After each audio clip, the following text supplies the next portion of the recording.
Magandang gabi po. Ako pala yung nag-inquire sa resort nyo. Tumatanggap po ba kayo ng reservation? Dalawa po kami. Ako at ang asawa kong buntis. Buntis? Naku sir, bagay na bagay ang misis nyo rito. Ha? Anong ibig niyong sabihin? Ang ibig ko pong sabihin, makakatulong po ang resort namin sa misis nyong buntis na makapag-relax. Ibubuko na pong slot nyo. Ilang buwan na ho bang buntis ang asawa nyo? Magtatatlong buwan na ho. Hello? Nandyan pa ho ba kayo? Magaling. Saktong-sakto para sa akin.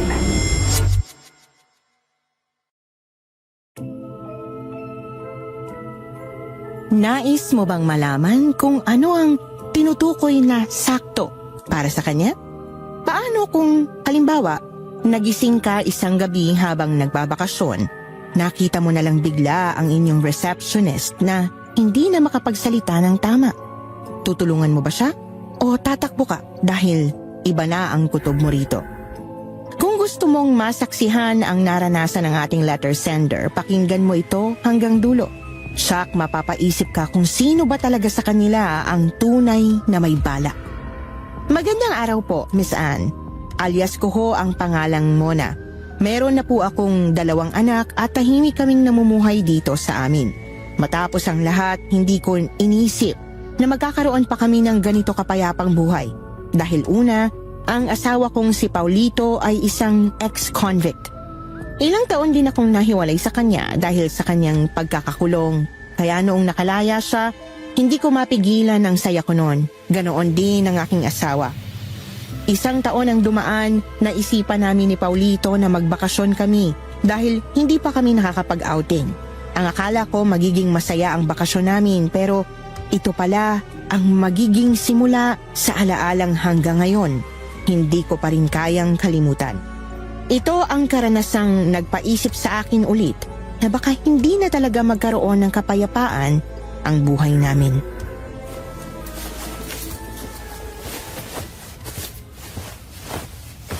Pao, sigurado ka pa riyan sa nakontak mo? Oo nga, be. Nakausap ko ng receptionist at nakapag-book na rin ako. Pero kasi, tinignan ko yung account nila sa social media. Oh, bakit? May problema ba ron? Okay naman ah. Ang gaganda ng mga picture nila sa mountain resort eh. Gusto ko na kaagad malasap ang simoy ng hangin sa bundok. Ayun nga, Pao. Maganda pero parang wala namang masyadong nagbubook. Yung review rin sa mga 2-star lang. Maghanap na lang kaya tayo ng iba. Ano ka ba? Ganito naman nagsisimula ang lahat ng mga resort. Swerte nga tayo at tatagpuan pa natin to na hindi pa sobrang sikat. Kapag ito sumikat, nako, malabong makakapag-book pa tayo kasi paniguradong magmamahal na sila. Hindi na natin sila afford. Ay, may punto ka naman. Pero, laganap na kasi ngayon ng mga catfishing sa social media. Paano kung may mga peke pala sa litratong to? Pinagdududahan mo ba ang kakayahan ko, Mona? Sa tingin mo ba uto-uto ako? Hindi naman sa ganun. Hindi ano. Simula nung makalabas ako lahat ng mga desisyon ko. Palagi ka na lang may sinasabi. Wala ka bang tiwala sa akin? Porke ba't dahil nakulong ako? Wala na akong alam dito sa mundo?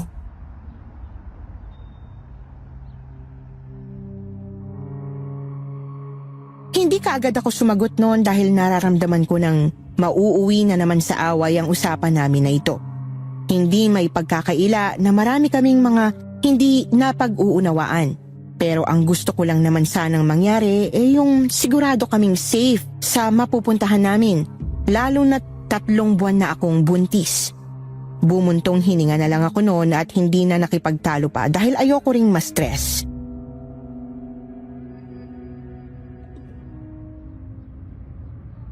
Huwag ka na magreklamo, pwede ba? Mura, maganda ang lugar at libre rin ang breakfast kaya hindi ko maintindihan kung bakit ang dami mo pang sinasabi. Oo na. Sige na, dyan na. Total, nakapagbayad ka na rin naman. Siguraduhin mo lang na maayos tayong makakarating sa lugar na yan. Mukhang ang layo eh. Huwag kang mag-alala. Nagtanong din ako sa receptionist kanina sa magiging transpo natin. Ano raw sabi? Madali lang ba makahanap ng sasakyan papunta ron? Para kasi madalang lang kasi nga nasa bukid ang resort nila. Kaya naman daw ng tricycle ang daanan papunta roon. Saka sementado naman daw. O ano, maganda na ba tayo sa pag-iimpake? Sige, ako nang bahala sa mga damit natin. Ikaw na lang ang mag-check sa mga kailangan nating bilhin.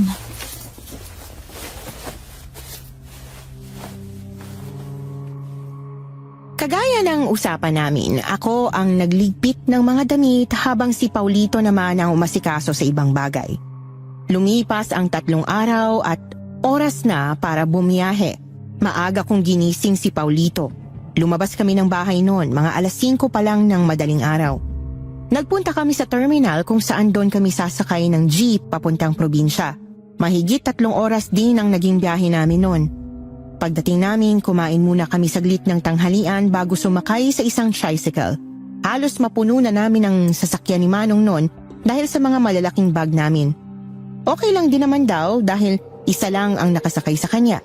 Binayaran din namin ang na-occupy ng mga bag namin. Buong biyahe, tahimik lang kami.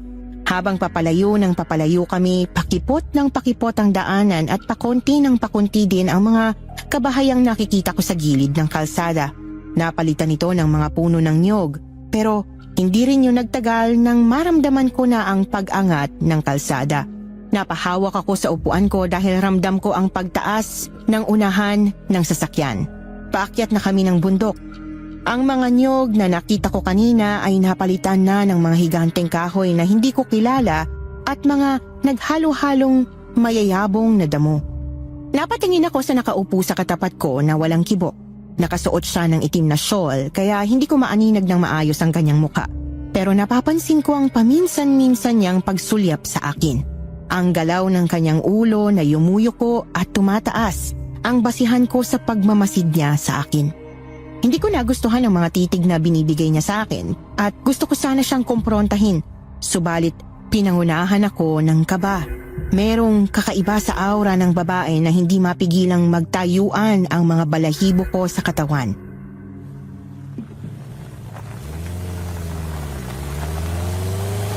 Oh, Manong, dahan-dahan naman. Budis po yung asawa ko. Baka mapaano po sa pagpreno nyo. Sensya na, sir. Naiihi na po kasi ako. Sandali lang ako, ah. Iihi lang po ako saglit. Hindi ko na po kasi kain tiisin eh. Paulito, okay lang ako. Manong, okay lang po. Maghihintay na lang po kami rito. Sigurado ka ba, be? Walang masakit sa'yo? Oo, okay lang. Medyo nangangayat nga lang yung mga paa ko. Sige. Baba muna tayo saglit para naman makapag-stretch ka kahit papano. Ang haba rin kasi ng biniyahin natin eh. Oo nga eh. Ang layo pala talaga.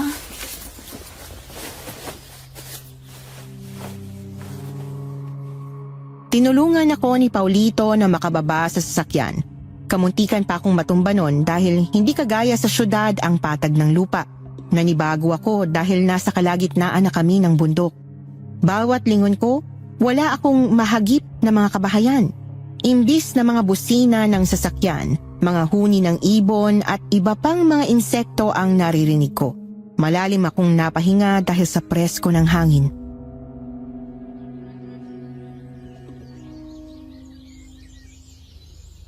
Grabe. Ang sarap ng hangin dito. Sabi ko sa'yo, di ba? Okay na okay itong pinili natin. Sus, di pa nga tayo nakakarating eh. Kaya nga, dito pa nga lang, ang ganda na ng hangin. Paano pa kaya doon, di ba? Excited ako sa magandang view. Ako rin. Nasaan na pala yung driver? Ang tagal naman niyang umihi. Oo nga. Sandali, tingnan ko lang. Ha? Nasaan na siya? Dito yung pumasok kanina eh. May problema ba? Si Manong. Dito ko siya nakitang sumot kanina. O ngayon, di ko na siya makita eh. Hintayin na muna natin. Baka hindi lang pala pag-ihi ang ginawa niya. Alam mo na.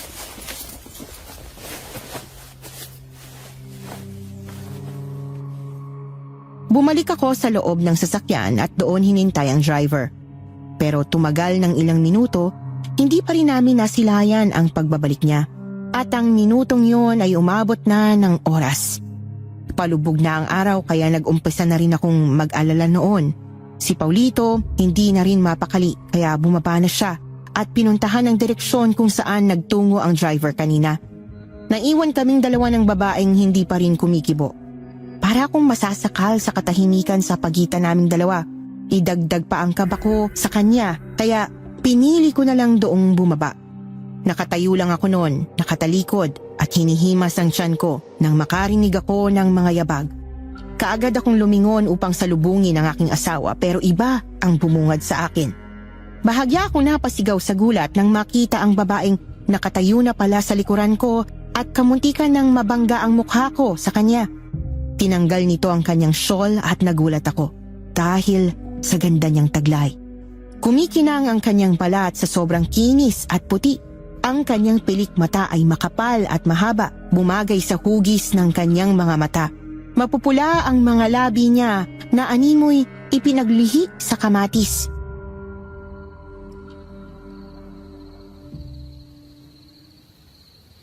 Kayo ho pala. May kailangan po ba kayo sa akin? Nagulat ko po yata kayo. Pasensya na, ma'am. Ako pala si Nadia. Magbabakasyon ba kayo sa land resort dito, ma'am? Oo. Gabi na, ma'am. Gusto niyo pa rin ba maghintay dito? Kung okay lang sa inyo, pwede naman nating lakarin na lang ang bayan. May kalayuan pero kaya namang lakarin. Sa tingin ko naman, makakarating tayo ron bago pa lumalim ang gabi. Paano niyo naman po nasabi yon? Tagaron po ba kayo? Opo. Kanina ko pa sana ito sasabihin sa inyo pero nagdadalawang isip din ako kasi nga buntis ka. Pero yun lang din kasi ang natitirang option natin. Kung papayag kayo, ako nang bahala sa inyo. Kasi kabisado ko naman ang daan. Malabo yatang babalikan pa tayo ng driver.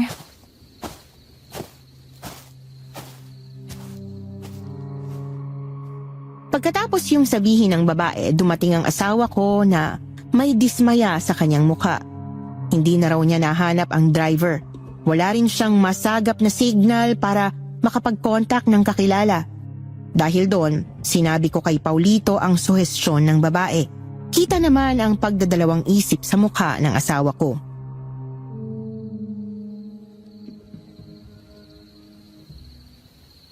Sigurado ba kayo dyan, miss? Oo, sir. Hindi ko rin naman kayo pipilitin. Kung ayaw niyo po, pwede naman din kayo maghintay dito. Ang kaso nga lang, malabong makabalik pang driver na yun eh. Paano niyo naman po yun nasabi? Marami nang pumasok sa gubat dito at hindi na nakalabas pa. Ano? Sa tingin ko, ganun din ang nangyari sa kanya. Kung ganun, mas mabuting hanapin natin siya. Kung ako sa inyo, hindi ko yan gagawin. Hindi niyo kabisado ang lugar na to. Baka magaya lang kayo sa driver. Ano, sasama ba kayo sa akin? Kung hindi, mauna na ako sa inyo.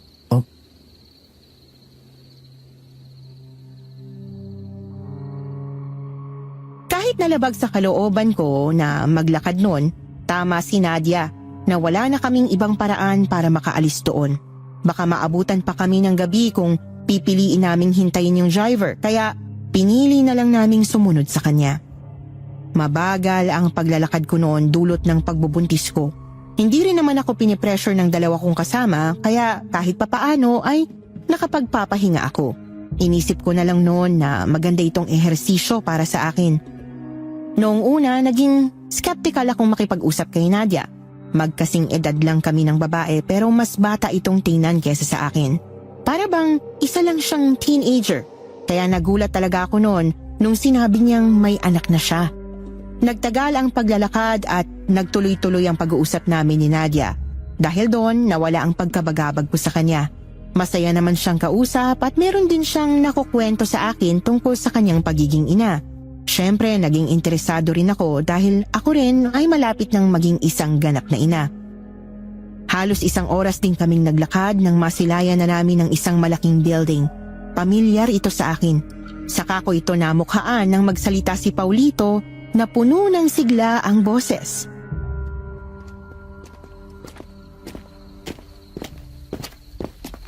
Ayan na, be. Yan yung picture na nakita natin. Ayan na ang resort. Nandito na nga tayo. Ihatid ko na rin kayo doon. Nagtatrabaho ka ba riyan sa resort, Nadia? Hindi. Pero dito ako sa bayan na to nakatira. Bilisan na natin para makapagpahinga ka na rin, be. Alam kong nananakit na yung mga paa mo. Oo, parang konti na lang yata at bibigay na ako.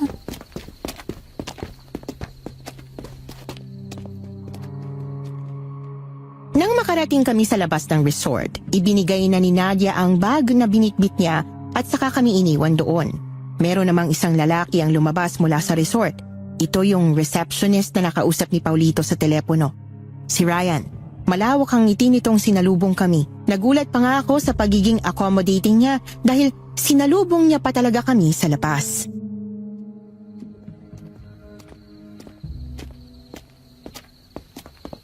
Magandang gabi, ma'am, sir. Kayo ba si Paulito? Oo, ako yung nagpabook sa inyo nung nakaraan. Maligayang pagdating po.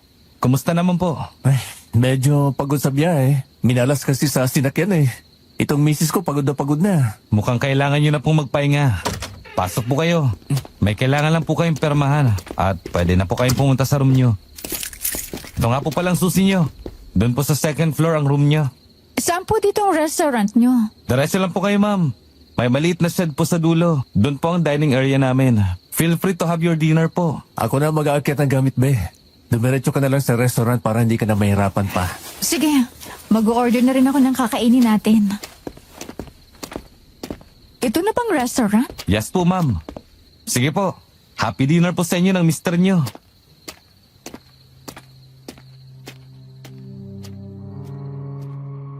Iniwan na ako ni Ryan bago pa ako makapagtanong ulit. Paano ba naman kasi? Para lang karinderya ang restaurant nila. Wala naman akong problema sa ganon, pero 2 putahe lang ang meron sila at puro pagulay. Gusto ko pa man sana nung kumain ng sinabawang karne. Hindi lang din yun ang pinagtataka ko. Inikot ko ang tingin sa shed. Gawa lang ito sa kawayan at mukhang may katandaan na dahil tagilid na ang shed at madilaw na ang kawayan. Ang mesa na pinaglagyan ng ulam ay parang konting tabig na lang ay babagsak na. Lalo pa akong nawala ng gana nang mapansin kong may mga langaw na pilit kumakawala sa loob ng lalagyan ng gulay.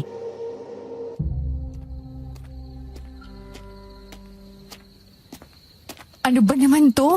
Nasaan bang nagbabantay dito? Be, may problema ba? Ba't parang galit ka yata? Sino ba naman kasing hindi? Tingnan mo nga oh, ayan lang yung ulam nila rito. Huh? May langaw pa. Nakakawalang ganang kumain rito. Baka hindi lang napansin ng tagaluto. Oh, ito na lang isa. Mukhang okay naman tong pakbet nila eh. Seryoso ka, Pao? Ipapakain mo talaga yan sa akin? Wala nang iba eh. Ano gusto mong gawin ko? Maghanap ka ng ibang makakainan. Ayoko ng mga to.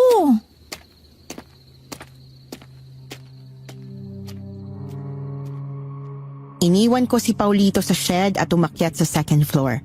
Habang paakyat ako, muntikan na akong mawalan ng balanse dahil sa paggalaw ng hagdan. Napunta ang tingin ko roon at gumagalaw nga ito.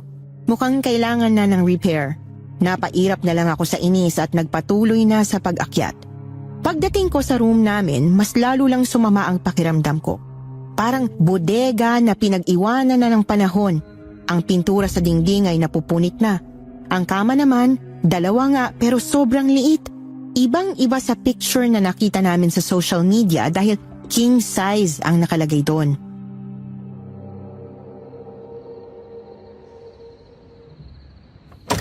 Mona, nasaan yung flashlight? Kunin ko lang. Hanap ako ng ibang makakainan. Teka nga, Pao. Seryoso ba to? Tingnan mo ang kwarto oh. Okay lang ba to sa'yo? Bakit? Makakatulog naman tayo rito ah. Makakatulog. Yun lang ang nasa isip mo. Hindi mo ba naisip na naisahan tayo sa mga picture?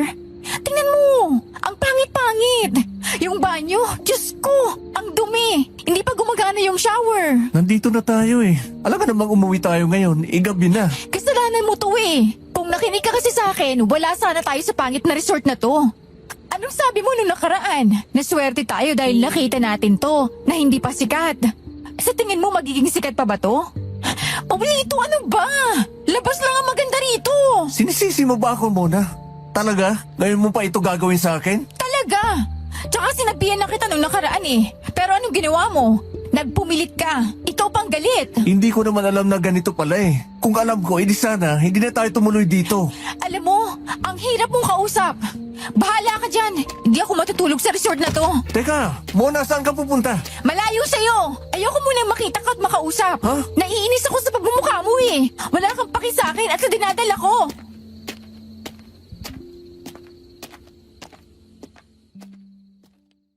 Iniwan ko si Paulito at lumabas sa pinagstayan namin. Nadaanan ko pa ang receptionist na si Ryan na tahimik lang ngunit nakasunod ang tingin sa akin hanggang sa tuluyan akong makalabas. Hindi ko alam ang mga pasikot-sikot sa lugar na ito kaya sinundan ko na lang ang hallway.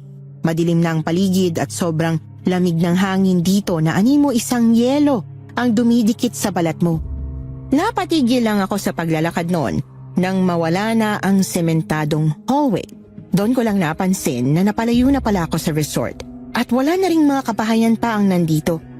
Napaangat ang tingin ko at bumungad sa akin di kalayuan ang isang balcony na gawa sa amakan. Sa taas noon ay may nakalambitin na ilaw. Ayoko namang bumalik doon sa resort kaya pinili kong magtungo sa balcony na nakita ko. Nung malapit na ako, doon ko lang napansin na hindi lang pala ito parang cottage. May karugtong pa pala itong bahay. Pero hindi ko kaagad nakita dahil sa dilim. Wala kasing ilaw bukod sa nakalambitin sa labas. Gustuhin ko mang pumasok pero wala kasing tao at hindi ko rin ito bahay.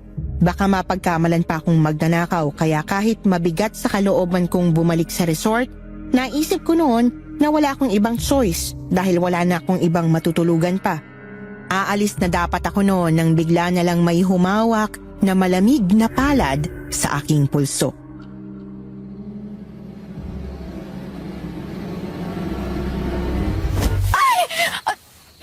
Nadia!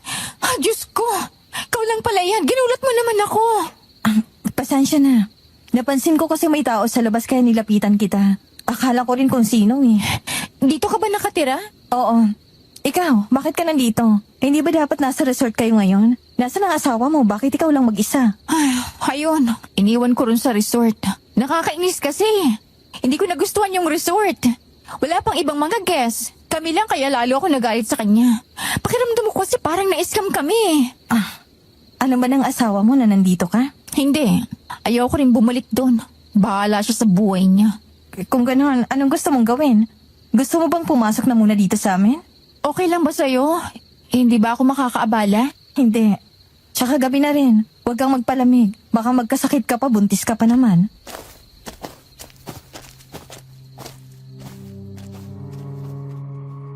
Inalok ako ni Nadia papasok sa bahay niya. Pumasok kami sa loob at doon lang din niya binuksan ang ilaw sa kanilang sala. Okay lang naman ang bahay nila. Kung tutuusin, mas malinis at maayos pa nga ang bahay nila kaysa sa resort. Naupo ako sa isa sa mga upuan nila. Habang si Nadia naman ay dumiretso sa kanilang kusina. Ilang saglit pa naamoy ko mula roon ang amoy ng sinabawang karne. Biglang kumulo ang tiyan ko sa gutom. Napahawak ako roon at napabuntong hininga. Gutom na talaga ako. Ang paa ko rin ay nanginginig na sa pangangawit. Gustong gusto ko na talagang magpahinga.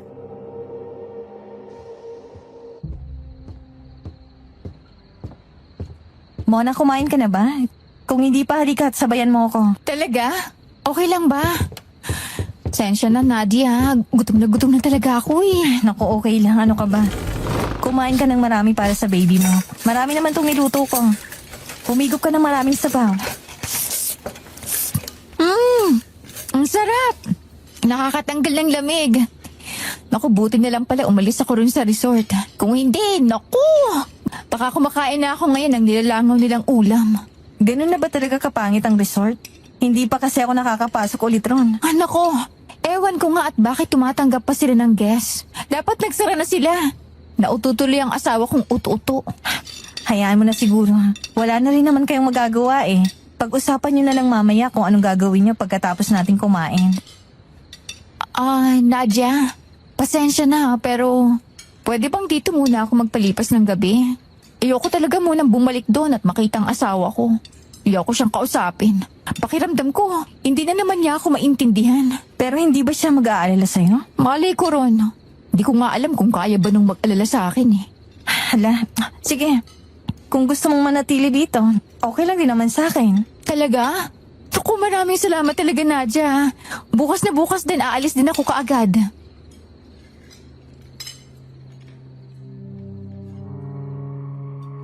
Labis ang tuwa ko noon nung pumayag si Nadia na manatili muna ako sa kanila.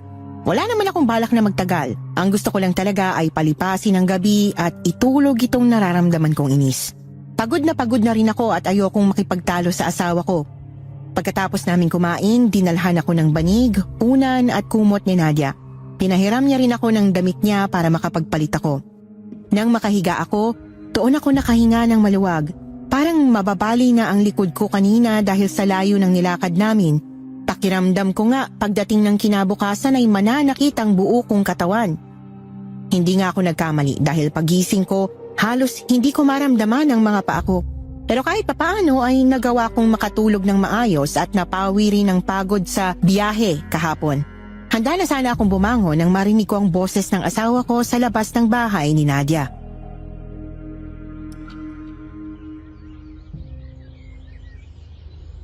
Mona?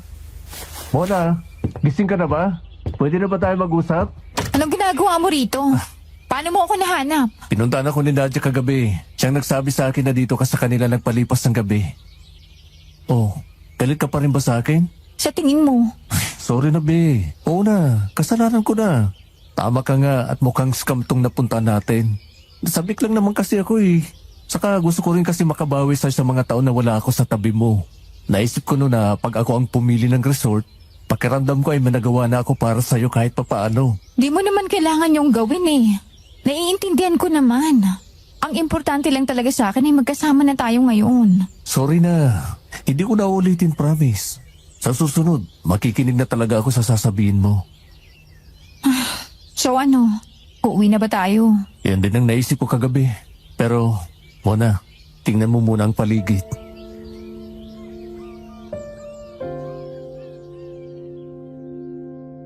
Dahil sa sinabi ni Paulito, napaangat ang tingin ko sa labas. Bahagya akong napasinghap dahil sa ganda ng tanawin.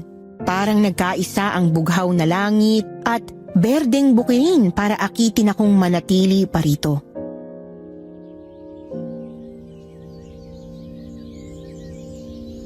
Ang ganda, di ba? Saka, nagtingin-tingin din ako kanina at madami naman pala silang pasyalan. Alam ko nakaka-disappoint ang resort, pero baka pwedeng mamasyal muna tayo at sulitin kahit papaano ang lakad natin dito. Sayang din kasi yung gastos natin eh. Okay, sige. Pero kapag sinabi kong uuwi na tayo ha? Oo, promise. O ano, tara. Kumain ka na ba? Hindi pa eh. Huwag mo akong aalokin dun sa restaurant. Huwag kang mag-alala dahil may nahanap na akong makakainan natin. Sobrang ganda pa ng tanawin. Talaga? Sure yan ha?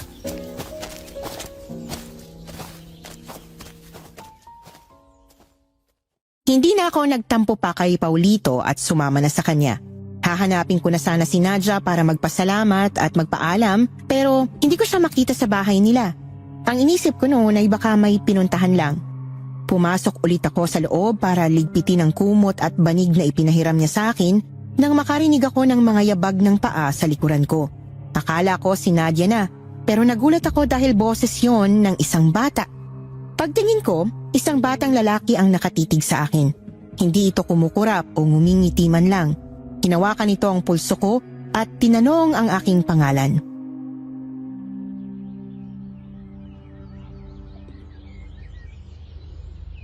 Hi! Ako si Mona. Ikaw sino ka? Anak ka ni Nadia? Si Nadia lang naman ang nandito kagabi ah. George, anong ginagawa mo? Lumayo ka sa kanya. Mona, pasensya na. Hindi ko pala napakilala ang anak ko sa'yo. Nadia, nandito ka na pala. Okay lang. So anak mo talaga siya?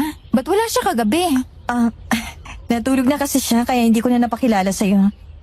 Sige na, ako na lang magliligpit din sa hinigaan mo. Naghihintay na sa'yo ang asawa mo sa labas. Sige, maraming salamat Nadia ha. Naku, wala yun. Sige na, umalis ka na.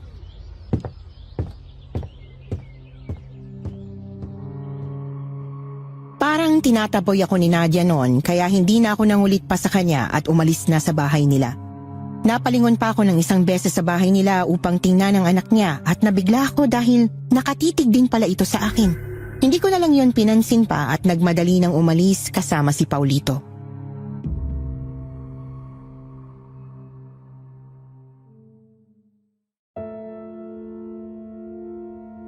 Dinala ako ni Paulito sa kainang nahanap niya at tama nga siya. Sobrang ganda ng lugar. Hindi man ganon ka-engrande ang restaurant, suwak na suwak naman ito sa panlasa ko.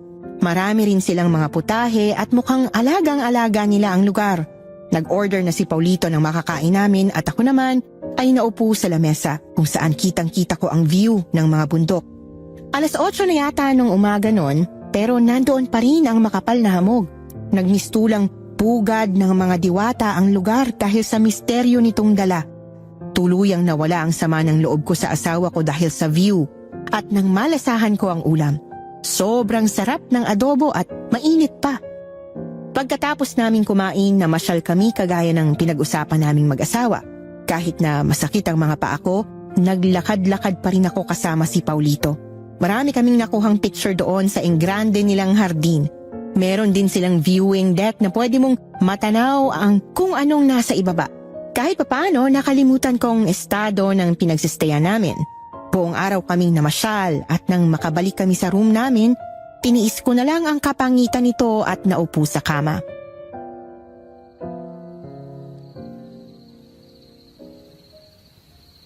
Grabe, ang ganda. Mukhang napuno na yata ng gallery natin kakapicture eh.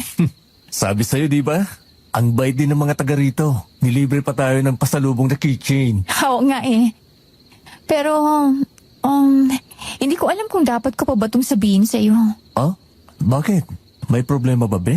Ano kasi, napansin mo ba kanina? Panay tanong sa akin ng mga tao kung ilang buwan na raw ang tiyan ko. Oo nga. Pero parang natural lang naman yun. Ganun naman talaga ang mga tao kapag nakakakita ng buntis, di ba? Tanong ng tanong. Kung sa bagay. Pero ewan ko ba? Nauweirduhan din ako sa mga titig nila eh. Para bang may kakaiba sa mga ngiti nila.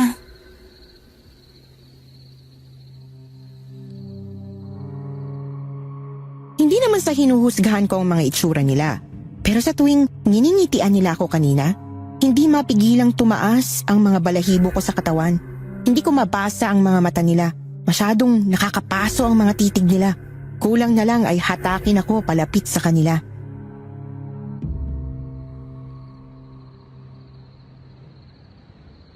Huwag mo na lang sigurong isipin yun. Ay, mas mabuti pa nga. Baka masyado lang din akong sensitive ngayong natadalang tao ako. Kung okay lang sa'yo, Pao, pwede bang umuwi na tayo? Sige, walang problema. Nakapamasyalan naman tayo eh. Pero gabi na, ipagsabukas na lang natin, okay lang ba? Oo, okay lang naman sa akin. Magpahinga ka na, be. Inayos ko na rin yung kama mo. Salamat. Ikaw ba, hindi ka pa matutulog? Susunod din ako. Mag-uugas lang muna ako ng mga paa ko.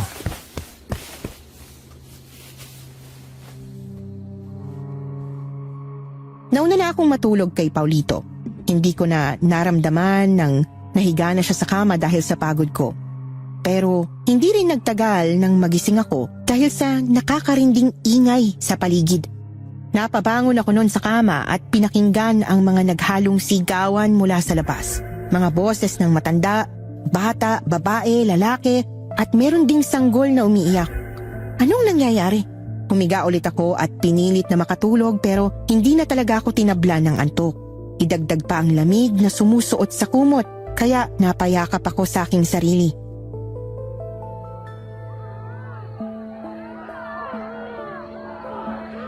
Pao! Pao, gising! Gumising ka muna! Bakit, be? May kailangan ka? Gusto kong humingi ng extra sheet. Sobrang lamig kasi. Baka pwede mo akong samahan. Ako na lang kukuha. Dito ka na lang. Ayoko maiwan dito. Natakot ako. O sige. Tara, sabay na tayo.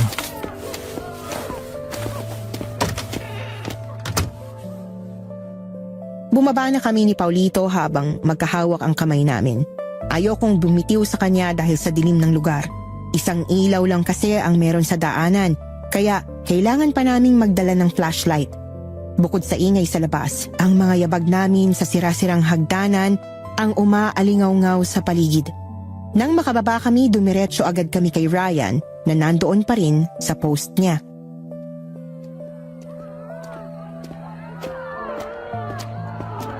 Magandang gabi po. Naku, mabuti na lang at gising pa kayo. Pwede ba kami manghingi ng extra kumot? Nilalamig kasi itong asawa ko eh. Pasensya na ho.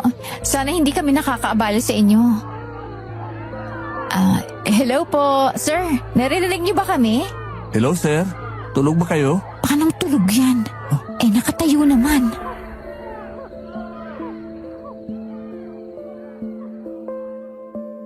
Nagtaka kami noon ni Paulito dahil hindi sumasagot si Ryan. Nakatayo lang siya at hindi gumagalaw. Puti ang kanyang polo at napansin kong may nakadikit doon na dumi. Kinuha ko sa kamay ng asawa ko ang flashlight at itinutok doon sa lalaki. Doon ko napansin na putik pala yon. Napunta ang tingin ko sa kanyang leeg at may tumutulo ron. Mga putik. Nang maitutok ko sa mukha niya ang flashlight, doon na kami napasigaw ni Paulito. Wala ng kulay ang mga mata ni Ryan na parabang sinaniban siya. Nabalot ito ng itim at ang mukha niya ay parang niloblob sa lupa sa sobrang dumi.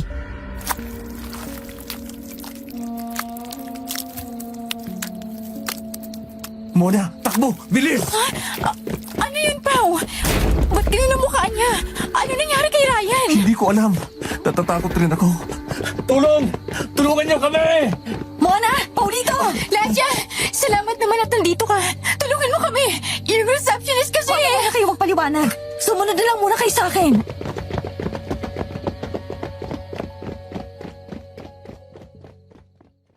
Sumunod kami kay Nadia papunta sa bahay nila. Nang makapasok, kaagad niyang kinandado ang pinto. Ako naman noon ay napaupo nang biglang sumakit ang tiyan ko dahil siguro sa biglaan kong pagtakbo. Tumatalon pa sa kaba ang puso ko. Naninikip ang dibdib ko at nahihirapan akong huminga. Kaagad akong inabutan ng tubig ni Nadia para mapakalma ko.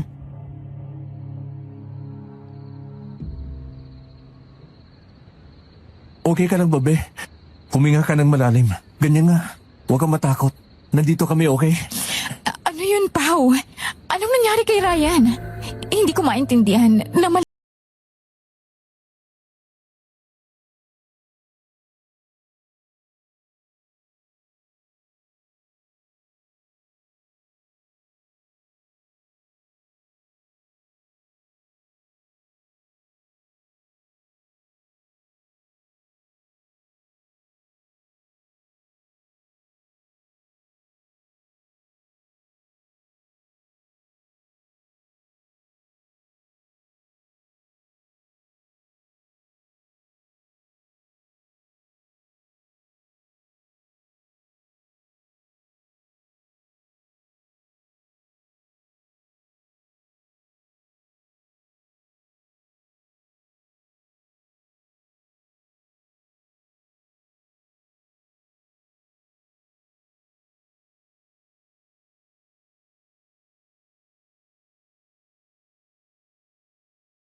Nakalimutan ko ang sakit, pero mukhang lumalala lang siya.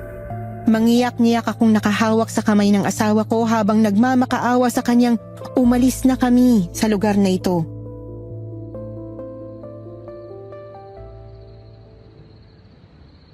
Pao, baka pwede mong gawa ng paraan. Umalis na tayo rito. Ayoko na rito. Natatakot na ako. Pakiramdam ko hindi na ako aabutan ng bukas dahil sa takot ko eh. Huwag kang mag-alala. Makakaalis din tayo. Hahanap ako ng masasakyan natin. Sa gayon, magpahinga ka muna. Huwag mo munang isipan ng ibang bagay. Eh paano kung biglang magpakita rito si Ryan? Anong gagawin natin? Hindi yung mangyayari. Nandito kami ni Nadia para protektahan ka. Kaya huwag ka nang mag-alala, ha? Matulog ka na para pagising mo, uuwi na tayo. Ligtas ka rito sa bahay namin, Mona. Kaya matulog ka na. Babantayin ka namin.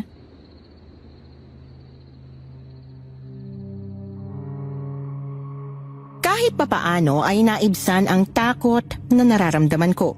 Ipinikit ko ang mga mata ko noon at pinilit ang sariling makatulog habang paulit-ulit na ipinagdadasal sa isipan na sana makauwi na kami. Maling-mali talaga ang bakasyong ito. Hindi ito ang inisip kong magiging unang bakasyon namin ni Paulito. Matagal-tagal din pero nagawa ko namang makatulog noon. Ang problema nga lang, hindi maganda ang naging panaginip ko. Hindi naman ako palaging binabangungot pero sa pagkakataong yun para akong sinasakal sa panaginip ko. Hindi ako makahinga. Ang kakaiba pa, nakita ko sa panaginip ko ang anak ni Nadia. Nakaupo raw ito sa labas ng bahay nila habang ako naman ay nakatayo sa harapan niya. Sinusubukan ko raw siyang kausapin pero hindi siya sumasagot na parabang hindi niya ako naririnig. Wala rin sa akin ang kanyang tingin. Tawag ako ng tawag sa pangalan niya. Tatapikin ko na sana siya pero bigla niyang dinakip ang aking palad. Lumingon siya sa aking gawi na may nakakabahalang ngiti sa kanyang labi. Pagkatapos noon, bigla siyang nagsalita. Ang sabi niya, magiging maganda raw ang anak ko. Bumaba ang tingin niya sa tiyan ko noon at kamuntika na akong mapasigaw nang makita ko kung paanong tumulo ang laway niya mula sa kanyang bibig. Humigpit ang hawak niya sa mga kamay ko at pagtingin ko ron, naging matulis ang kanyang mga kuko at naging kulay itim. Unti-unting nagbabago ang itsura ni George. Lumaki ang kanyang mata at pumayat ang mukha. Ang mukha nito ay unti-unti ring nalagas. Hanggang sa magmukha siyang matanda. Balak niyang kainin ang bata sa sinapupunan ko.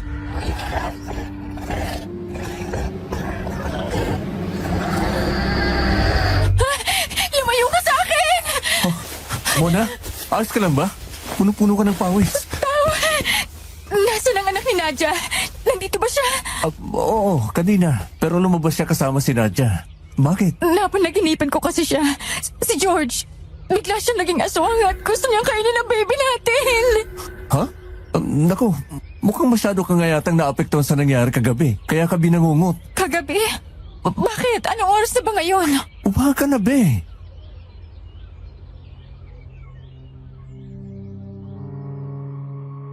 Napapikit ako ng tamaan ng mukha ko sa sinag ng araw na lumulusot mula sa pader. Sa takot ko sa panaginip ko, hindi ko napansing umaga na pala.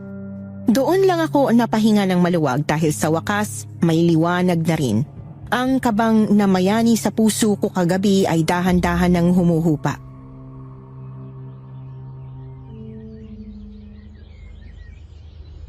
Gusto mo na bang kumain? Halika na. Nagluto si Nadia na makakain natin. Tinulungan ko rin siya kanina. Sandali. Si George. Natatakot ka pa rin ba sa panaginip mo? Hindi naman na, pero nagtataka lang ako kung bakit siya ang lumabas sa panaginip ko. Ganyan naman talagang panaginip. Minsan napaka-random. Saka, imposible rin naman yung mangyari. Kasi hindi naman aswang ang anak ni Nadia. Kung oo, edi sana matagal na tayo ginulo nun. Kanina nga nung makita ko wala siyang kibo. Walang kibo si George? Oo, nakatitig lang siya sa atin. Hindi. Nakatitig siya sa'yo. Hindi ba parang ang weird naman nun? Sinita ko nga siya Hayaan mo na lang. May mga bata naman talaga na ganun kung makatitig minsan sa iba. Halos hindi na kumukurap. Ang mahalaga, hindi niya tayo ginugulo.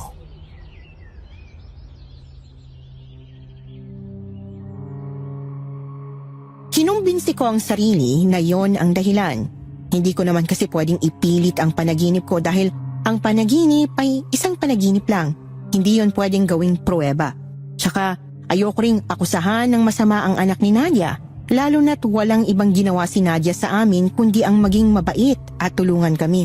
Ni isang beses, hindi niya ipinaramdam sa akin na nakakaabala ako sa kanya.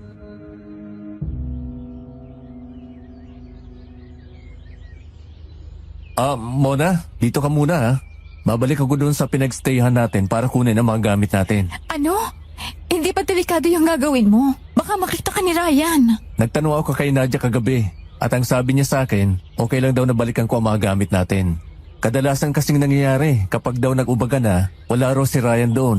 Umaalis siya at sa gabi lang bumabalik. Sigurado ba yan? Paano kung hindi? Huwag kang mag-alala. Magdadala ako ng kahoy pamalo kung sakali mo may gawin siya sa akin kakaiba. Maghahanap din ako ng masasakyan natin para makaalis na tayo rito.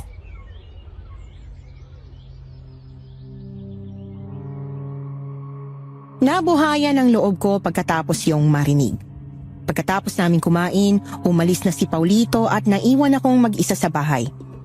Buong umaga, nasa loob lang ako at naghihintay na makabalik ang asawa ko. Kapag nabuburyo ako, ay nagwawalis na lang ako ng sahig bilang pasasalamat na rin kay Nadia sa pagpapatuloy sa amin. Habang nagwawalis ako, nadaanan ko ang isang pinto na hindi ko pa nakikitang buksan ni Nadia. Ewan ko ba kung sensitibo lang ang ilong ko pero may naaamoy ako rong kakaiba. Hindi naman ako nagbalak na buksan yon at baka may makita pa akong hindi ko dapat makita. Ayoko rin namang masabihang pakialamera ni Nadia at magalit pa siya sa akin, kaya hindi ko na lang yon pinansin. Dumating ang tanghalian at bumalik na si Paulito na dala-dala ang mga gamit namin.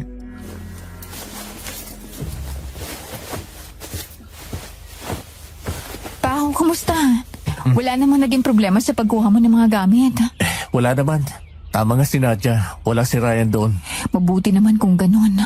May nahanap ka na rin bang masasakyan natin pa uwi? Ayun lang. Wala akong mahanap eh. Pero ang weird ang nangyari kanina eh. Bakit? Anong meron? Naalala mo yung sinabi mo sa akin tungkol sa mga taga rito? May nakasalubong ako kanina habang nagtatanong-tanong ako kung saan ako pwedeng makahanap ng sasakyan. Nabanggit ko sa kanila yung nangyari sa atin kagabi. At alam mo ba ang sinabi nila? Baka raw guni-guni lang daw natin yon, na hindi naman daw natin kailangan magmadaling umalis. Talaga? Ba't parang baliktad yata sila ng reaksyon ni Nadia? Pero tsaka na yan, paano na tayo makakauwi nito?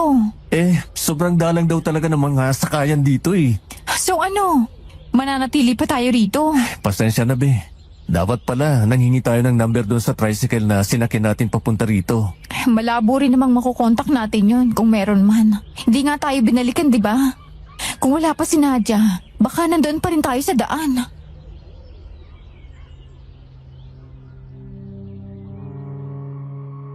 Hindi ko maitago ang pag-aalala ko noon, Miss Anne.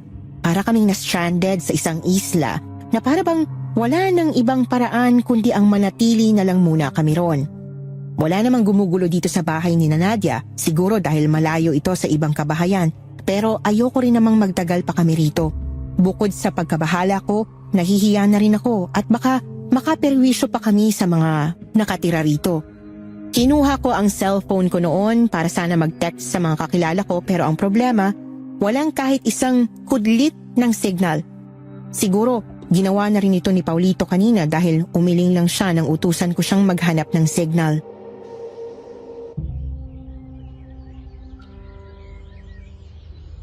Nasaan nga pala sila Nadia, Pao? Hindi pa sila nakakabalik eh. Hindi ko alam eh. Wala siyang sinabi sa akin. Basta umalis lang siya kasama ang anak niya. Baka pauwi na rin sila. Oh, nandito na pala kayo eh. Mona, gising ka na pala. Kumusta naman ang pakiramdam mo? Sumasakit pa rin bang tiyan mo? Hindi naman na. Salamat talaga, Nadia. Pasensya na rin talaga sa abala. Naku, hindi mo kailangan banggitin yan. Nasaan palang anak mo? Hindi mo ba siya kasamang umuwi? Nandun pa siya sa labas. Nagpaiwan kasi maglalaro daw sila ng mga kaibigan niya. Nga pala, kumusta naman ang paghahanap niya ng masasakyan? May nakita na ba kayo? Wala eh. Kung saan-saan ako umabot pero wala. Ganito talagang problema dito sa amin. Ang hirap makahanap ng masasakyan. Meron naman nag-aalok pero motor nga lang. Marami kayong dalang bag, baka mahirapan kayo. Ayun nga eh. May kilala ka bang pwede namin kontakin? Susubukan ko kung papayag siya. Sa ngayon kumain muna tayo. Tanghali na rin eh.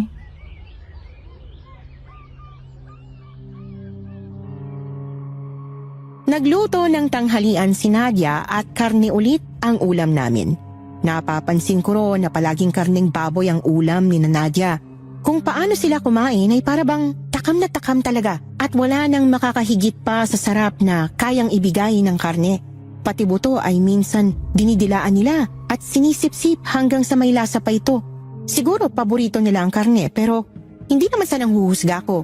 Mahal ang kilo ng karne at hindi naman sila yung tipong pamilya na kayang araw-arawing magkarne. Wala rin naman akong napansing may alaga silang baboy.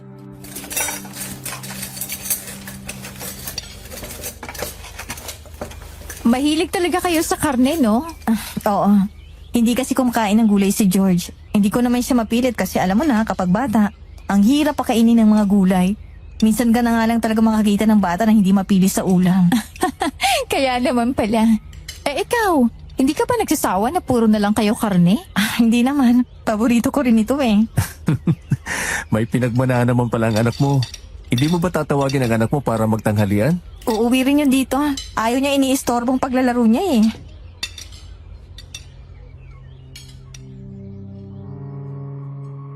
Dahil doon, kaming tatlo lang ang kumain sa bahay ni Nadia. At hindi ko may pagkakaila na masarap talaga magluto si Nadia. Ngayon naman ay adobo ang niluto niya. Kasing lasa ito sa adobong kinain namin ni Paulito sa restaurant na pinuntahan namin kahapon. Habang kumakain kami noon, biglang pumasok sa isipan ko ang kwartong nakasara sa bahay ni Nadia.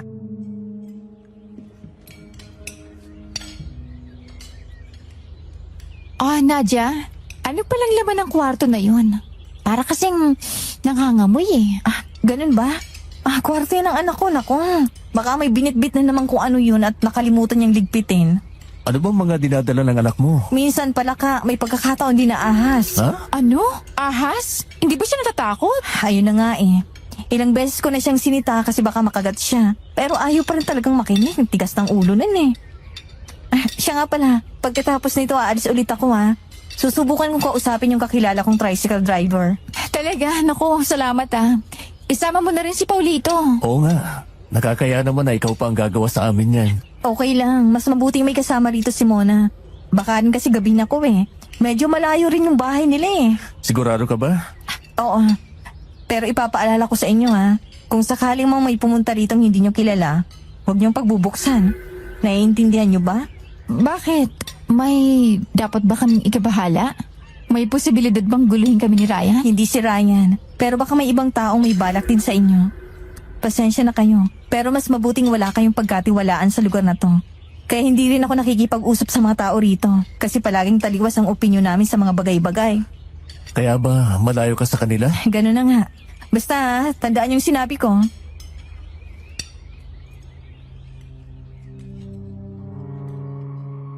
Pagkatapos namin kumain, umalis kaagad si Nadia. Sinunod namin ang gusto niya at nanatili lang kami sa loob ng bahay. Habang naghihintay kami sa kanyang pagdating, nilibang ko muna ang sarili sa pag-aayos ng mga gamit namin sa bag. Tinulungan din ako ni Paulito dahil wala naman siyang ibang nagawa. Pero siya, hindi mapakali at panay ang tingin sa pinto. Dumating ang hapon at malapit ng magdilim pero hindi pa rin nakakabalik si Nadia.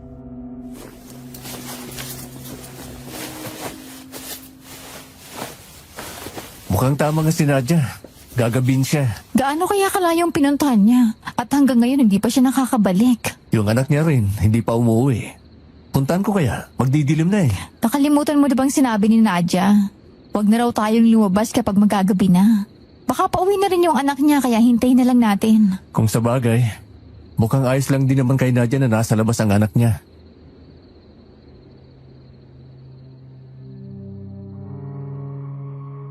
Dumating ang gabi at tuluyang nagdilim ang paligid. Nagsaing muna ako para pagbalik ni Nadia ay ulam na lang ang lulutuin niya. Pwede naman ako magluto pero pinigilan ako ni Paulito kasi baka ayaw ni Nadia na may magluto ng iba pagdating sa ulam. Hindi na rin ako nagpumilit noon at bumalik na sa labas para hintayin si Nadia. Habang nakaupo ako, bigla na namang kumirot ang tiyan ko.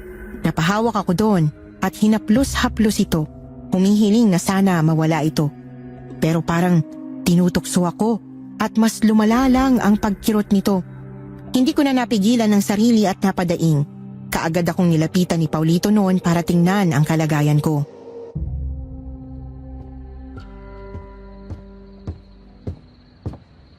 Oh, Be, ayos ka lang ba? Sumasakit na naman ba?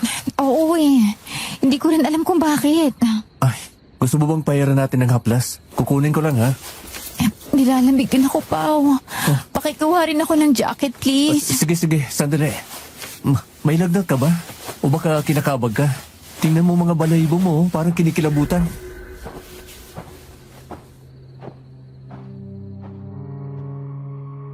Pagkatapos yung sabihin ni Paulito, nakarinig kami ng ingay ng mga yabag mula sa labas ng bahay. Ilang saglit ay bigla itong kumatok. Nagkatinginan kaming dalawa ni Paulito at hindi sumagot. Dumaan ang ilang segundo at muli na namang kumatok ang taong naroroon. At sa pagkakataong ito, nagsalita na siya. Siya raw ang driver na kinontak ni Nadia. Handa na raw bang mga gamit namin para isakay sa tricycle niya at makaalis na kami. Kukunin na sana ni Paulito ang mga gamit namin pero pinigilan ko siya.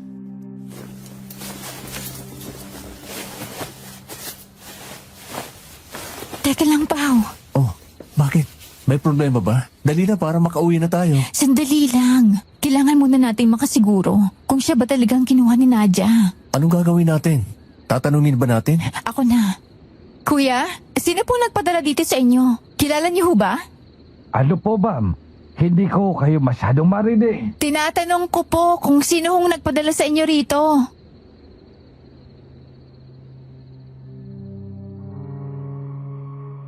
Ilang saglit pa, sumagot ang lalaki sa pintuan. Oo daw, siya raw ang ipinadala ni Nadia para kunin sila. Wala raw sana itong planong tanggapin ang pabor ni Nadia pero dahil siya rin ay luluwas ng bayan dahil may ipapadala siyang mga gulay, isasabay na lang daw niya kami. Dahil sa sinabing yon ng driver ay nakampante kami. Tinulungan ko na si Paulito sa mga bag namin. Pagbukas ng pinto, bumungad kaagad sa amin ang isang payat na lalaking may kaedaran na. May suot itong cap at makapal na jacket. Nakangiti ito sa amin ngunit wala siyang mga ngipin. Kinuha niya ang ibang bag namin para tulungan kami sa pagbubuhat. Nang lumapit siya sa akin, napansin ko ang titig niya sa aking tiyan. Ang akala ko ay may ibibigay siyang komento kagaya ng ibang mga taga rito na nakakasalamuha namin. Pero nanatili lang siyang tahimik at kinuha ang bag na hawak ko. Bumaba kami ng bahay at naglakad na paalis. Ngunit napatigil kami ulit nang magsalita si Paulito.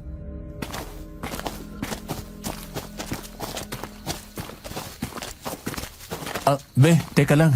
Pwede bang umuhi muna saglit? Iniihi na kasi ako eh. Hindi mo ba kayang tiisin yan? Nagmamadali rin kasi yung driver eh. Hindi kaya, be. Malayo pa naman ang biyahe natin. Saglit lang to. Ala, sige. Manong, okay lang po bang maghintay muna tayo saglit? Sige lang. Okay lang po. Wala pong problema. Sensya na, Manong. Mabilis lang to.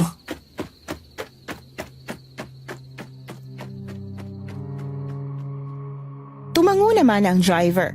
Kumaripas kaagad pabalik ng bahay ni Nadia si Paulito, habang ako naman ay naiwang kasama ang driver.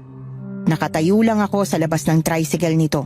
Minsan ding lumilingon sa paligid hanggang sa isang saglit ay magtaka ako. Doon ako napaisip kung nasaan si Nadia. Kung nandito na ang driver, bakit wala pa siya? Dahil doon, tinanong ko si Manong kung hindi ba sumama si Nadia sa kanya pabalik dito. Umiling naman si Manong at ang sabi, meron pa raw itong binili. Hindi na ulit ako nagtanong pa noon nang marinig ko ang mga yabag ni Paulito pabalik.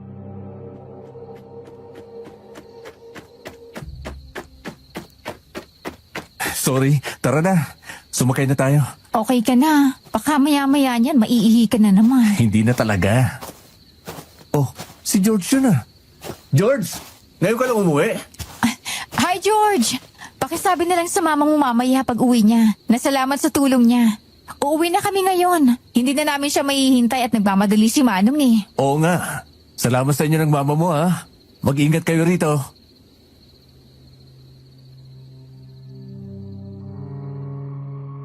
Hindi nagsalita si George noon at tinitigan lang niya kami.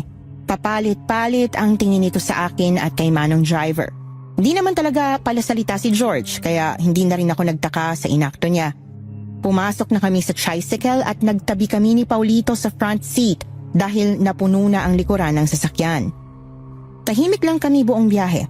Hindi ko rin mapigilang antukin noon dahil sa lamig ng gabing dumadampi sa aking balat. Wala akong makita sa paligid bukod sa kalsada na naiilawan ng liwanag mula sa tricycle. Kaya hindi ko masabi kung nasaan na kami. Ilang saglit pa, napansin ko ang paglingon ni Paulito mula sa likuran hanggang sa nasundan pa at para bang hindi siya mapakali. Hindi nagtagal ay tuluyan na siyang nagtanong sa driver sa kanyang napansin.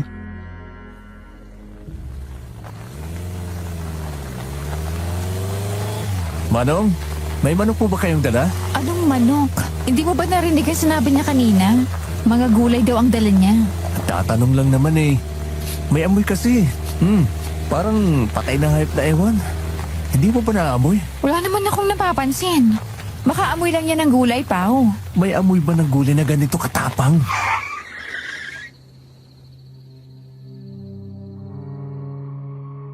Dahil sa sinabing yon ni Paulito, bigla na lang huminto si Manong driver.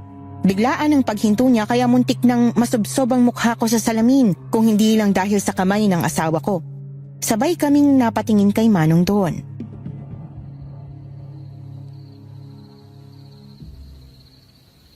Manong, ba't ka naman biglang huminto? Muntik nang masaktan ang asawa ko eh. May problema po ba, Manong? Bakit po tayo huminto? Manong? Hello, Manong? Hindi niyo ba kami naririnig? Bakit nakatuwagan lang kayo dyan? Pao, magdahan-dahan ka naman sa tono mo. Baka magalit po si Manong. Paano naman kasi ayaw sumagot? Kanina pa natin kinakausap pero lumingon man lang sa atin. Ayaw.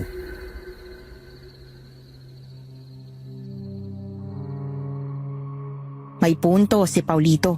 Simula nang sumakay kami sa tricycle niya, hindi na ulit nagsalita pa ang driver. Tuluyan na ngang nainis ang asawa ko sa inakto nito kaya sinubukan itong hawakan ng balikat niya pero bigla na lang itong tumawa. Tumawa ng napakahina hanggang sa lumakas ng lumakas at nagtaas baba ang balikat nito.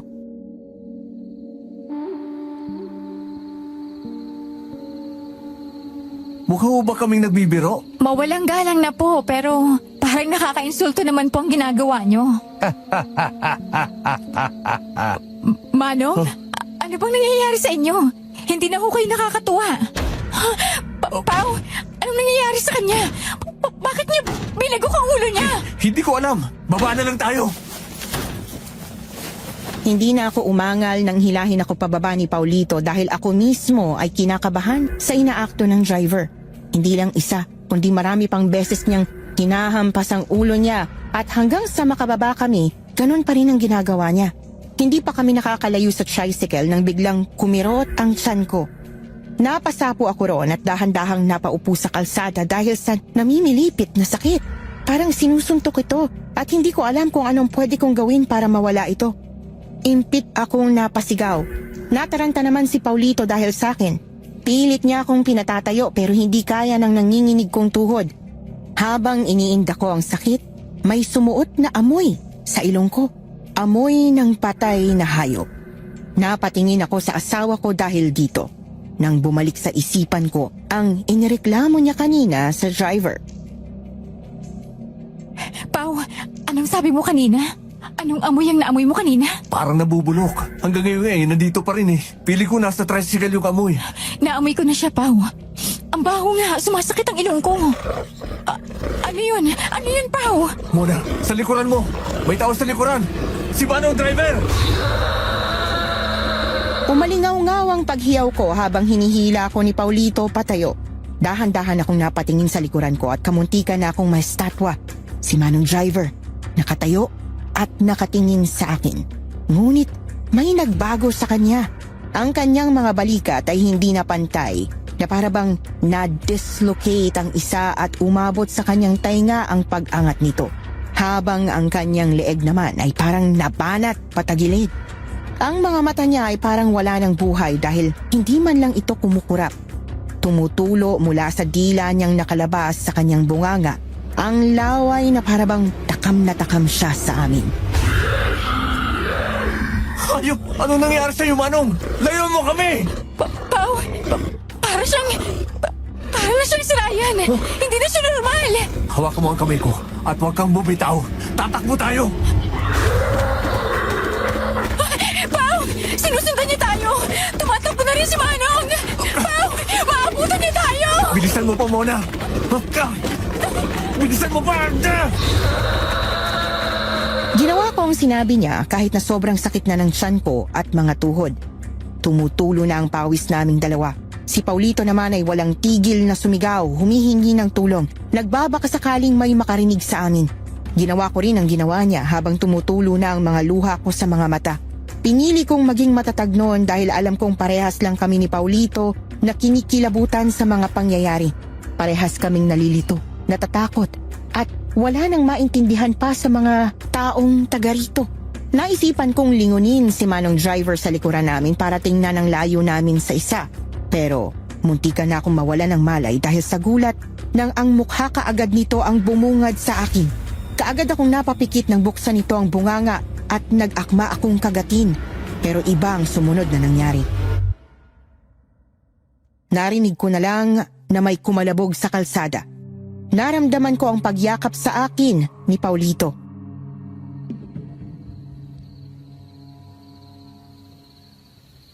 Be, okay ka lang ba? Nasaktan ka ba niya?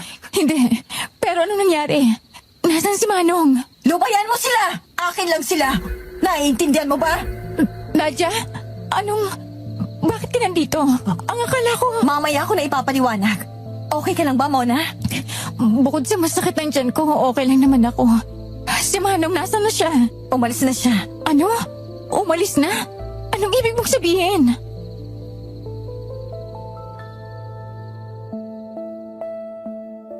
Tiningnan ko ang kalsada, ngunit wala na akong mahagilap kahit na anino man lang ni Manong driver. Wala na nga siya. Pero paano? Ano ang ginawa ni Nadia at bakit nawala na lang bigla yung driver? Nalilito pa ako noon sa mga nangyayari ngunit bigla na lang akong hinawakan ni Nadia at hinila na para magpatuloy sa paglalakad.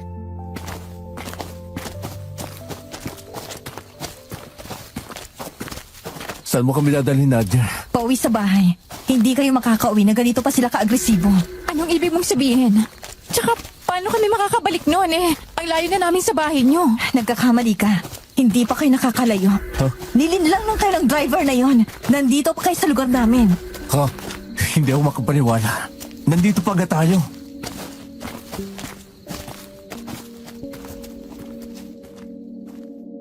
Napaangat ang tingin ko at muntik na akong manghina. Nakatayo kami ngayon sa kalsadang paakyat, papunta sa resort. Kitang-kita ng mga mata ko ang resort. Tumindig ang balahibo ko noon sa kilabot. Nasapo ko ang noo ko dahil hindi ko na naiintindihan ang mga nangyayari.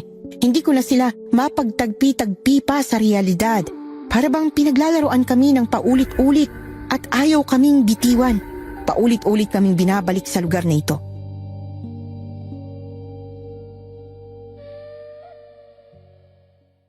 Wala kaming nagawa ni Paulito noon kundi ang sumama kay Nadia pabalik sa bahay niya. Ayoko rin namang bumalik sa resort kaya mas pipiliin ko na lang sa bahay ni Nadia. Pagdating namin doon, kaagad akong inabutan ni Nadia ng tubig. Minasahe niya rin at ni Paulito ang kamay ko upang mapakalma ko at maibalik ang kulay sa mukha ko.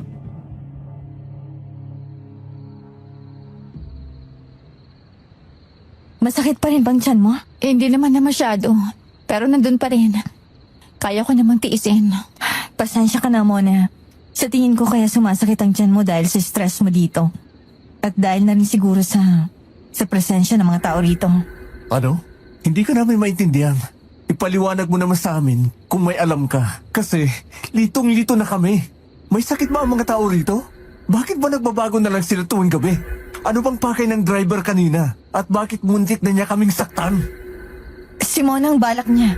Gusto niyang makatikim sa kung anong nasa sinapupunan ni Mona. Anong klaseng kabaliwan yan? Saka, hindi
So paano to? Hindi na ba kami makakauwi ni Mona? Dito na lang ba kami? Hindi, huwag kayong mag-alala. Iuuwi ko kayo. Meron na ako nakausap. Naghihintay na lang ako sa magiging sagot niya. Sigurado ka ba dyan, Nadia? Paano kung isa na naman siyang aswang? Paano kung linlangin na naman kami? Hindi. Sigurado akong tao siya. Alam ko nababahala na kayong dalawa, pero ang hiling ko lang, sana pagkatiwalaan niyo ako. Kabisado ko ang bayang ito dahil matagal na ako nakatira dito. Dito ka na ba nakatira bago dumating yung mga aswang? Oo, dito na ako lumaki. Dito ko rin nakilala ang asawa ko at dito rin siya inilibing. Kaya hindi ko kayang lisanin ang lugar na to. Si George din, ayaw niya rin umalis dito. Buti naman at hindi kayo pinupunteriya ng mga aswang dito. Hindi naman kahit papano. Hindi naman nila kami pinakikialaman. Magpahinga na lang muna kayong dalawa rito. Malabo na ba talaga makakaalis pa kami rito ngayong gabi? Oo muna. Hintayin niyo na munang lumipas ang gabi. Mas ligtas kayo kung sa umaga kayo aalis.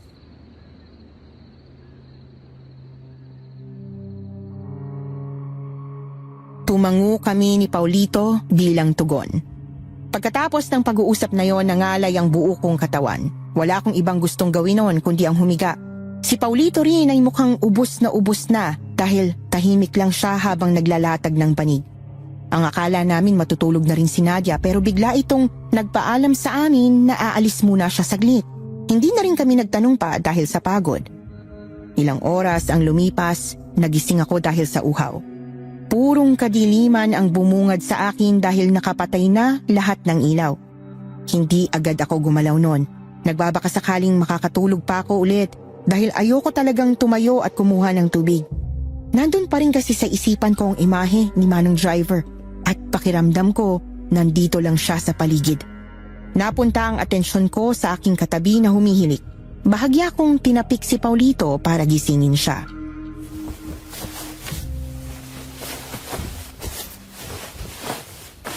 Ay, may kailangan ka ba ba eh? Sumasakit na naman bang tiyan mo? Hindi naman. Nauuhaw kasi ako eh. Pwede ba ako magpasama sa kusina? Ako na kukuha. Diyan ka na lang. Sige, salamat.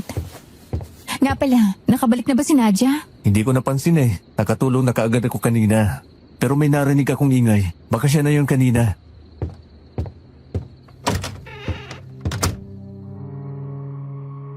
Bumangon na si Paulito at nagtungo sa kusina.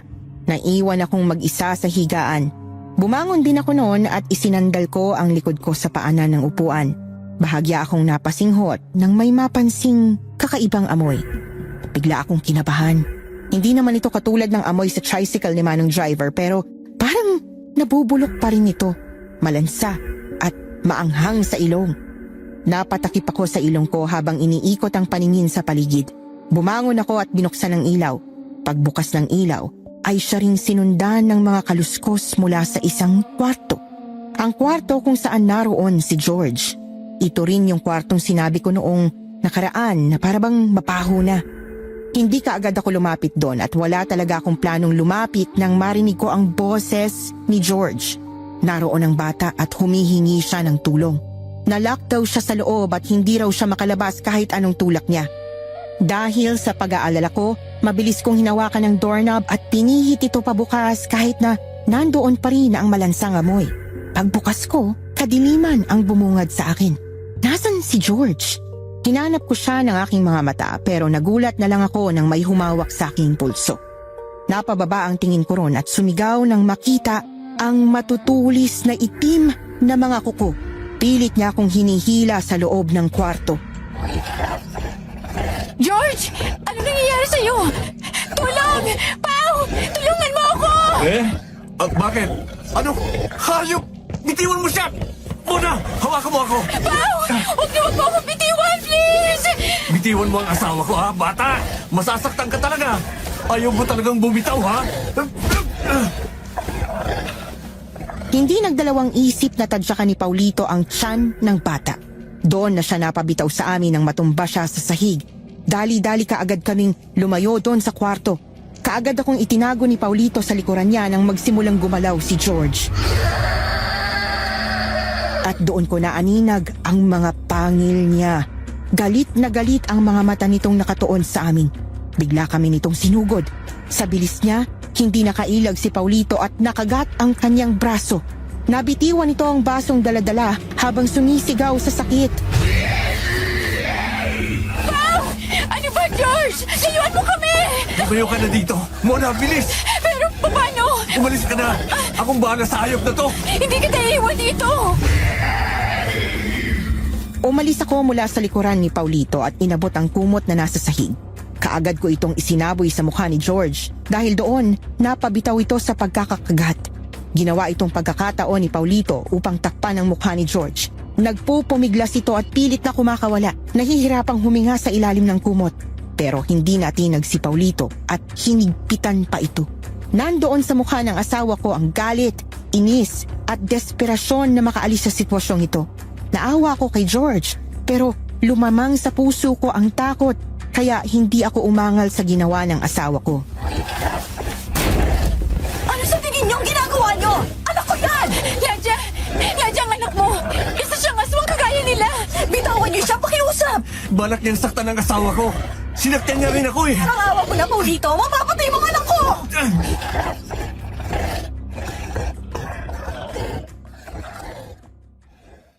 Tumakbo papalapit kay Paulito ang kararating lang na si Nadia. Lumuluha ito at pilit na inaalis ang kumot na sumasakal sa anak niya. Kumalma rin si George nang marinig ang boses ng kanyang ina at hindi na ito nagpumiglas pa. Pero ayaw pa rin bumitaw ni Paulito. Subalit, nagulat kami sa sunod na nangyari. Bigla na lang itinulak ni Nadia si Paulito ng sobrang lakas kaya tuluyan itong napabitaw at tumilapon sa sahig. Bakas sa mga mukha namin ang gulat noon dahil hindi naman namin akalain na may ganoong lakas na tinatago si Nadia. Kaagad akong napatakbo papalapit kay Paulito. Duguan ang braso ng asawa ko.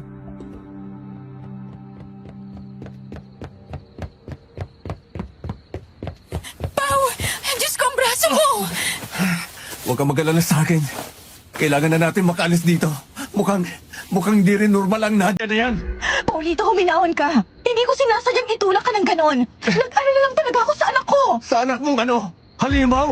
Umamin ka nga, Nadia. May tinatago ka ba sa amin? Pasensya na talaga!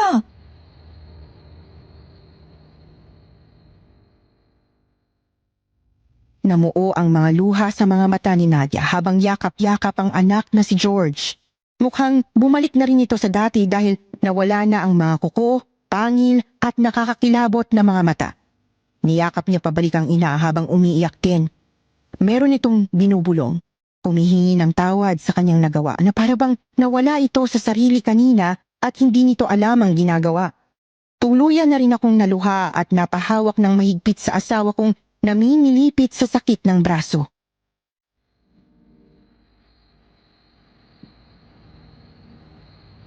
Hayaan mo akong gamutin ang asawa mo, Mona. Paano kitang pagkakatiwalaan pa, Nadia? Sinaktan mo at ng anak mo ang asawa ko. Pangako, ipapaliwanag ko sa inyong lahat. Hindi sinasadya ng anak ko ang nagawa niya. May alam ka ba kung bakit siya nagkaganyan? O hindi kaya, matagal mo na talagang alam na ganyan ang anak mo.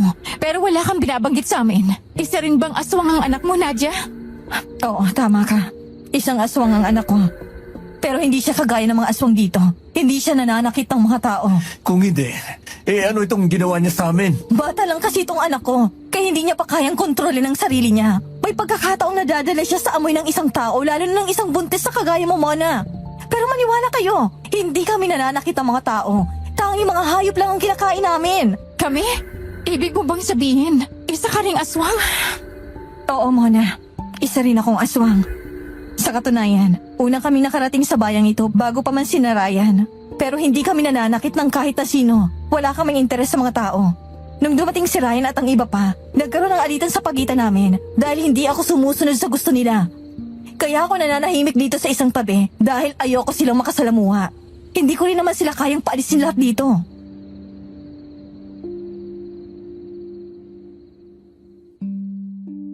Ipinaliwanag ni Nadia sa amin na ang pamilya nila ang nanguna sa lugar na ito.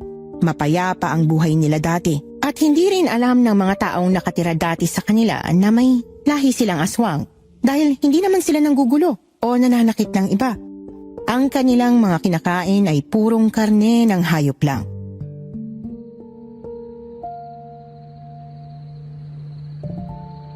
Kaya rin umatras ang driver na umatake sa inyo kanina ay dahil din sa akin yon. Alam niyang hindi niya ako makakaya kapag nagpumilit siyang labanan ako. Kaya rin ba mahilig sa mga hayop ang anak mo dahil... Oo, yun nga. Kinakain niya mga nahuhuli niya. Kaya nangangamoy rin ang kwarto niya dahil rito. Pasensya na talaga kayo. Wala talaga kaming balak na sakpan kayo. Ang gusto ko lang talaga ay tulungan kayo makaalis dito. Hindi mo dapat iniwan ang anak mo dito sa amin. Nagwala ka. Pasensya na. Ang akala ko kasi okay na siya. Dahil hindi naman siya gumawa ng kakaiba habang nandito kayo sa bahay. Kaya ang akala ko, makakaya niya nang tiisin ang amoy ni Mona. Tsaka ayoko rin talagang ipaalam sa inyong tungkol sa amin. Dahil nang huling beses na may tinulungan kami, natakot siya at nadisgrasya. Ayoko mangyari ulit yun. Kaya hindi ka agad ako nagpakatotoo sa inyo.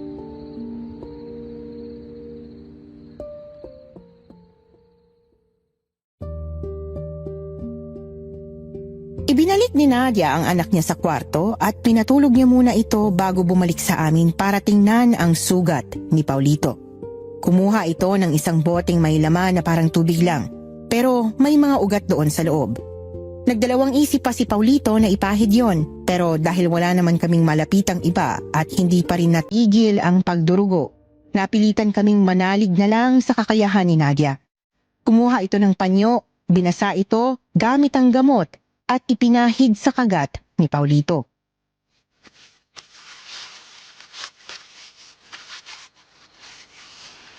Wala bang mangyayaring masama sa akin ito? Huwag kang mag-alala. Hindi naman kami nakakahawa.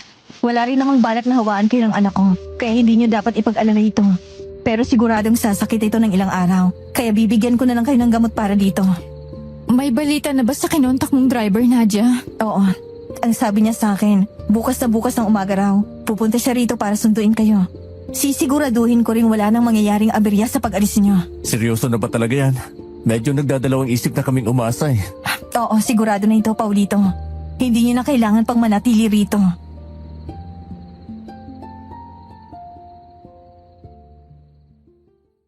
Madaling araw na noon nang matapos ang paggagamot ni Nadia. Hindi na kami natulog pa ni Paulito dahil parehas kaming nakaalerto sa pwedeng mangyari. Hindi na kami dinalaw pa ng antok at hinintay na lang talaga naming mag-umaga noon. Dumating ang kinabukasan at tinupi na namin ang hinigaan namin ni Paulito. Hinanda na rin namin ang mga bag na dala.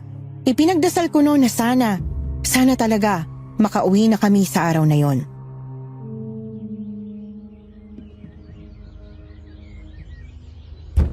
Opo, magandang umaga ho. Dito po ba ang bahay ni Ma'am Nadia? Si Nadia raw ang hinahanap. Gisingin ba natin siya?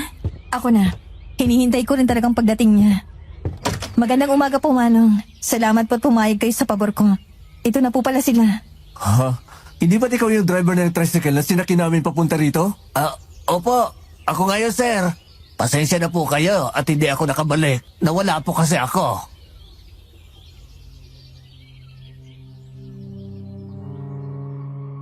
Ipinaliwanag ng driver sa amin kung ano ang nangyari sa araw na yon. Bumaba siya sa tricycle niya at nagpaalam sa amin para umihi.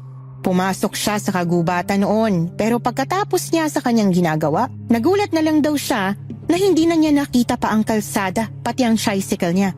Sinubukan niya raw hanapin ito pero lalo lang daw siyang napasok sa gitna ng gubat.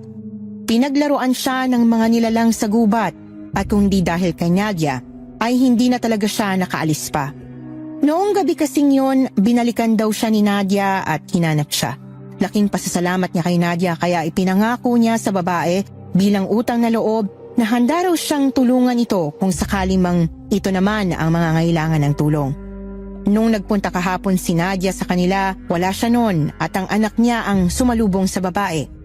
Kaya nung nalaman niya ang pinunta ni Nadia, kaagad siyang umuo.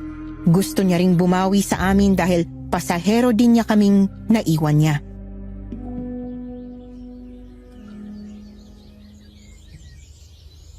Nadia, maraming salamat sa tulong mo. At pasensya ka na kung medyo nagduda kami sa iyo pagkatapos ng nangyari kagabi. Naiintindihan ko, Mona. Pasensya ulit sa nagawa ng anak ko sa inyo. Mag-ingat kayo pa uwi. Kayo rin, mag-iingat kayo rito. Sigurado ka ba talagang hindi na talaga kayo aalis pa? Hindi na. Kaya naman namin ang sarili namin dito. Pero kayo, wag na kayong bumalik pa. Manong, ingatan niyo po sila. Ako na pong bahala, ma'am.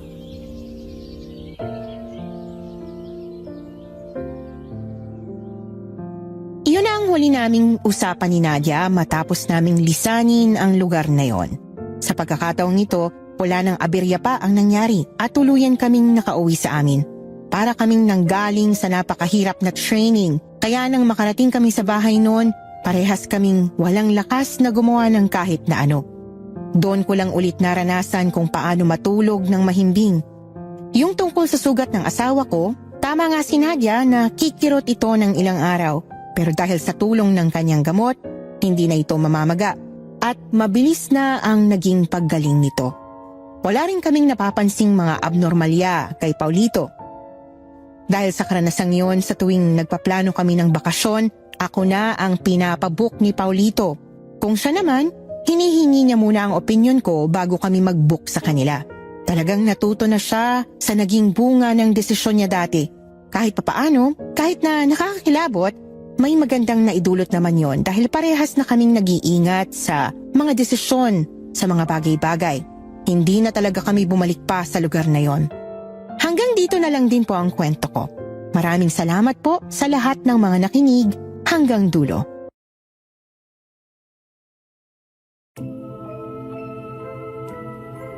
At dito na nga po nagtatapos ang kwento ni Mona at ng kanyang asawa.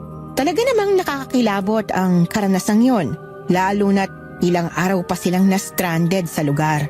Pero gusto kong purihin ang tibay ng kanilang loob na kahit nahihirapan na sila, hindi pa rin sila sumuko. Ang tapang ni Paulito at ang kakayahan nitong magbago ay nagpapatunay sa kanyang karakter na marunong din siyang tumanggap ng kanyang kamalian. Kahit na hindi siya perpektong asawa, ginagawa niya pa rin ang lahat para maprotektahan si Mona.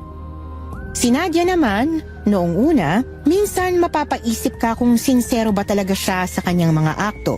Pero pinatunayan niya hanggang sa huli na hindi siya kagaya ng iba, kahit na iba ang kanilang lahi. Kayo, anong nahinuha niyo sa kwentong ito?